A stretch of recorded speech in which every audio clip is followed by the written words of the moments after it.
Kienu l-ġirien illi informaw lill-pulizija bis-sejba ta' katavru ta' raġel barrani f'xaft ta' appartamenti fi triq il-ġifen f'San Pawl il-Baħar. Jidher il-katavru kien ilu hemm għal diversi jiem tant li l-ġisem instab fi stat qawwi ta' dekompożizzjoni qalb boros tal-iskart. Immedjatament fil-post wassu l-pulizija kif ukoll membri tal-Protezzjoni Ċivili u ma rnexxielhom jidħlu fix-xaft fejn sabu lill-vittma.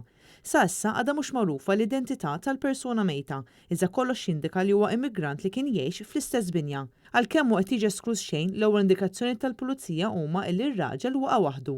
Dwar dan il-każ inħatret inkjesta mmexxija mill-Maġistrat tal-Assa. Din il-binja kien sarrejt fiha mill-pulizija f'Awwissu tas-sena l-oħra, hekk kif dawn l-appartamenti kienu joqogħdu numru ta' immigranti.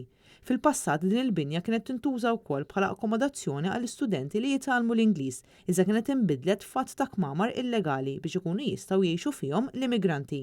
Wara li sar dan ir-rejd dan il-kumpless kien mistenni jingħalaq minħabba li ġie ddikjarat li mhux abitabbli fejn fih kien hemm nuqqas ta' sanità u iġieni filwaqt li s-sidien jidher li ma kellhomx permess biex jużaw il-post bħala post ta' akkomodazzjoni. Iżda kif għaddiet kważi sena din il-binja baqgħet miftuħa u ma ttieħdet ebda azzjoni oħra mill-awtoritajiet konċernati.